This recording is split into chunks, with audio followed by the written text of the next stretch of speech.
In this video, I'll be showing you guys how I recreated this scene from the X-Men teaser and turned it into a cool poster using Ibispaint X. Here we are in Ibispaint, and let's start by adding our model to the canvas.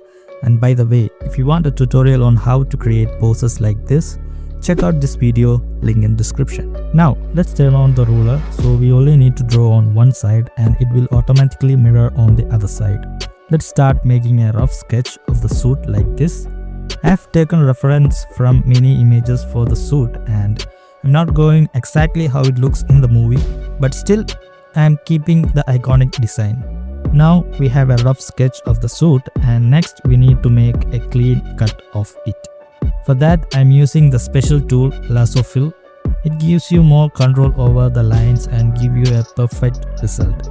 Please don't forget to like and comment to support the channel. Your support is what motivates me to create more videos like this. Once I'm done with that, I started painting the shadows.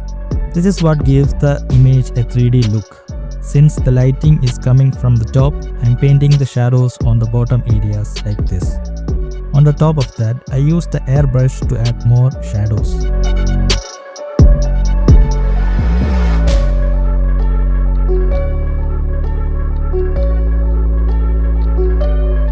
Now I'm painting small detailed shadows to make it look even better. The more detailed shadows you add, the better it will look. Oh, by the way, I changed the color and added his belt and gloves. Let's add some texture and make it really small so the pattern doesn't look huge like an elephant. Now let's see which blending mode looks best for this. Let's use overlay and then decrease the saturation and increase the lightness. Okay, that looks good. Moving on. Adding more details. And do you know what's the funny part about this? In the final image, you won't even see a single detail that I'm adding right now. Still, we have to do our part, right? In the same way, you guys need to do your part by dropping a like and commenting on the video. That really motivates me to create more videos like this. And make sure to join my broadcast channel for updates about upcoming videos and some other cool stuffs. Okay, we are almost done adding details to the suit. While doing this, I got a different idea for adding texture. So I created a new layer and added the frame to it. I increased it to 100 columns and 0 rows. Then I made it smaller and using the mesh form, I slightly adjusted it accordingly to the shape of the arm. I don't know if you can actually see it or not. I duplicated it, flipped it to the other side as well. It's actually a nice texture, but to see it properly, you really have to zoom in a lot. I'm going to do the same for the rest of the body. Later, I used Liquify to adjust the shapes.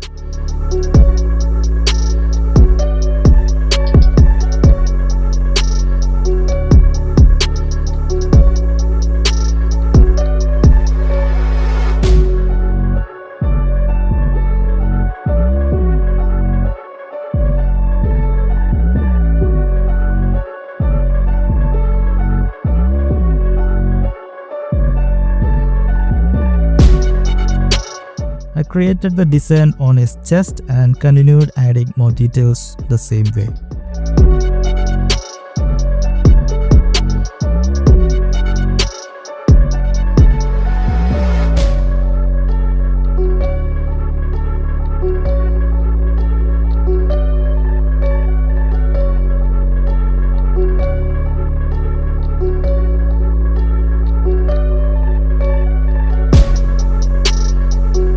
Now let's add some shadows like this.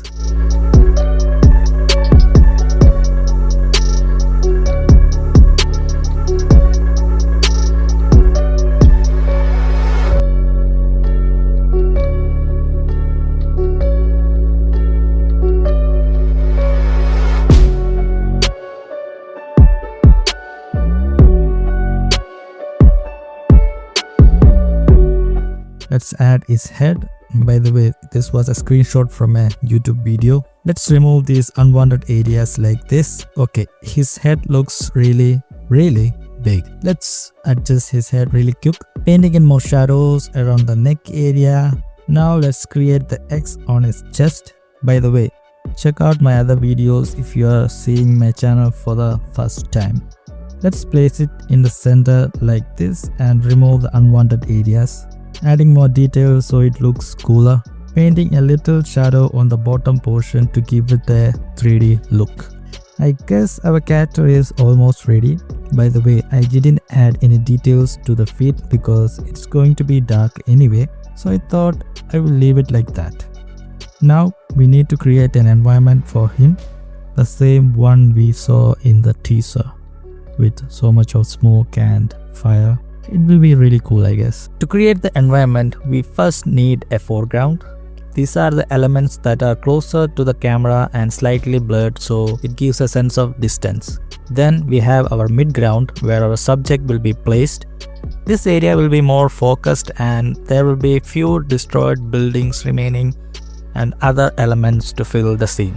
Next, we add a few more elements in the back to create the separation between the midground and the background.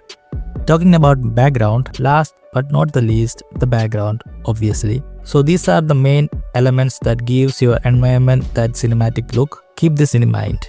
Now we need to place each element in the proper position. Starting with the destroyed building in the front for the foreground like this. After that, let's add the midground where our character will stand like this. Then we add more rocks and elements on the sides to fill the empty areas. Add more rocks behind him to create separation and we are all set. I haven't added the background yet, but for now we still have a lot of things to do, starting with the shadows. By the way, if you want to download my shadow brushes, check the link in description to get them for free. Also, don't forget to like the video and comment something, and also share the video, please. Come on guys, do support the channel. I started painting to make everything darker because that's how I normally do. At this point, I decided to add background so it would be easier to match the colors. I applied a slightly blur filter to the background to create that depth of field. Now we need to color match all the rocks. You can use whichever method you like. After matching the colors, I used some smoke brush, which you can download from the link in description. I started painting some smoke to create some separation from the midground and background, and it also adds some nice depth of effect to the scene. I painted more smoke on the midground as well, since the scene is about destruction. Adding smoke really gives a cool cinematic look. Our subject looked really bad at this point, so let's blend him into the scene. I used color balance adjustment layer to match the colors, and then I added a whole lot of effects to make him look like he's actually belong in that environment. And for some magical reasons, things slowly started to look good. By the way, there were robots trying to kill X-Man in that scene, so I thought of adding one of their head here. Not sure if it will be visible in the last edit. Let's place it somewhere this side, let it rest peacefully. Now let's add the laser beam coming out from his eyes. Okay, fun fact about Cyclops laser. Actually, it's not laser, but rather a powerful non-thermal beam of pure kinetic energy, often described as a portal to another dimension. So it's not a laser or anything like that, it's an optic blast. Now we have to make it look like an optic blast. For that, I used my smoke brush and started painting along the edges. I thought it would be easy, but to be honest, it's not. I started trying different things, painting more elements, then smudging them, trying different blend modes, and repeating this cycle. Finally, I came up with this. Kind of satisfied with how the optic blast looks. I guess it's okay for now. Next is the main thing, painting highlights. This is what makes the edit look cool, adding those stylish highlights. By the way, I have done tutorial on how I paint highlights and rim lights. Check the link in description for tutorial.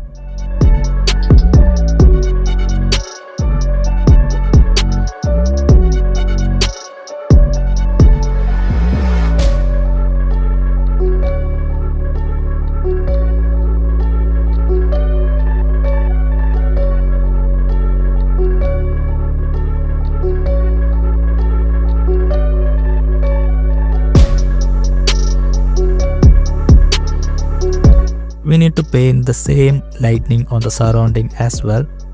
Painting light on these rocks make it look really cooler. Adding more detailed highlights on his legs as well, and we are almost done here. Now we just need to use Lightroom for some color grading and our final image looks like this.